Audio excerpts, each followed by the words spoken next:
欢迎来到新闻频道。当您订阅频道时，演员们会很高兴。逍遥11月15日央视8套黄金档开播，赵丽颖黑化，谭松韵卖腰借土特产，一部让爸妈抢遥控器的仙侠剧出现了。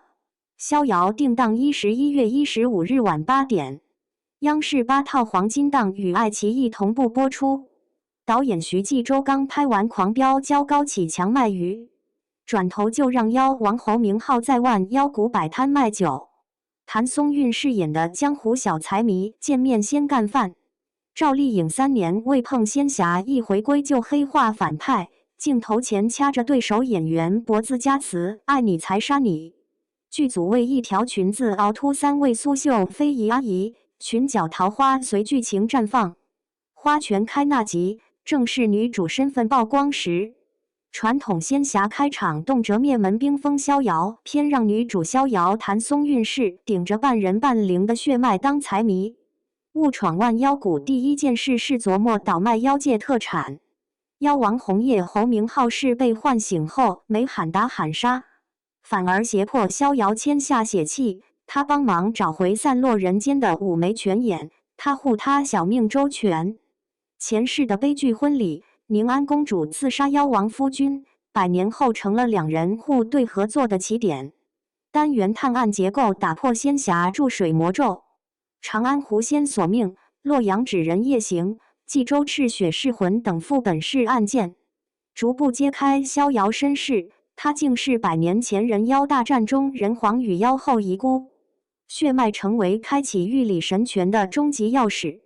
导演徐纪周把刑侦剧的悬疑感植入仙侠。红叶带逍遥破案时，眼神从仇恨到动摇的转变被侯明昊演得淋漓尽致。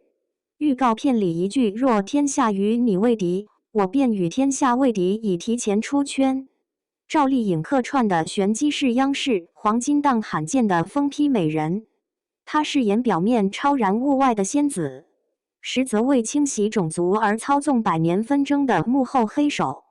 剧组透露，他的戏份集中在后10集，主导神犬血祭终局大战，一个抬眼镜头让谭木刷屏反派气质拉满。颠覆的是表演设计，拍掐脖子戏时，赵丽颖即兴加词“爱你才杀你”，对手演员被吓出鸡皮疙瘩。导演保留原声，直接用作高光片段。银色铠甲与血瞳冷眸的造型反差前作。路透中他撑伞伫立斜雨中的画面被网友称为黑月光降临。尽管业内曾质疑其客串动机，但预告片释出后舆论转向，他的镜头就是买单信号灯。谭松韵首次挑战仙侠剧集一人分饰2角，前世是舍身取义的宁安公主，今生是视财如命的逍遥。为突出反差，导演要求他亲自完成悬崖瀑布打戏，赤脚在张家界雨林追跑，美其名曰接地气版御剑飞行。造型细节暗藏剧情伏笔，宁安公主的白衣清冷，逍遥的黄衣灵动。服装组在裙角绣了36朵半开桃苞，随主角成长逐渐绽放。花拳开时正是逍遥身份暴露节点。谭松韵把前世今生羁绊演成暗线，逍遥贪财怕死，却偶尔流露宁安的悲悯。侯明昊接戏时，从冰冷妖王到无意护他的挣扎，甜虐张力拉满。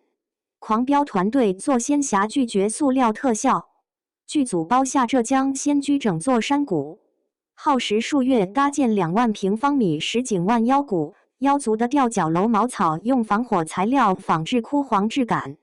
人工挖掘的镜湖配合水下灯光，呈现昆仑镜线式的蓝紫色光晕。美术指导底坤以自然野趣为核心，万妖谷瀑布书架仿蜻蜓翅膀灯具均取材原始生态，道具细节卷到非遗工艺。为逍遥的桃花裙，3位苏绣阿姨凹凸头绣出渐变花瓣。红叶的黑金铠甲按纹需手工敲打7层。这种投入让央视破例将仙侠剧塞入8点档，试图撬动中老年观众。预告片弹幕显示我妈看的比我还上头。逍遥未播已在爱奇艺收获800万预约，话题阅读量超20亿。金世杰、吴越等老戏骨加盟平衡演技质感。汪铎饰演的妖香苍明亦正亦邪。黄家靖的竹叶首领林柯与红叶旧情谜团成为副线爆点。平台联动策略精准。央视背书拉高口碑阈值，爱奇艺独播覆盖年轻群体。弹幕热词赵丽颖疯批，美人未播出已登热搜预测榜。导演徐纪周称补拍镜头超400个，妖界场景分层达147层，特效预算堪比小型电影。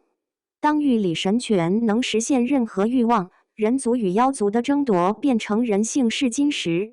红叶与逍遥最终面临抉择，是让神权永沉混沌，还是以一方的鲜血换天下太平？玄机操纵百年仇恨的真实目的尚未揭晓，而逍遥半人半灵的血脉注定他既是救世主也是毁灭者。这场博弈中，真正的逍遥究竟是超脱欲望，还是接纳欲望的本质后依然选择纯粹？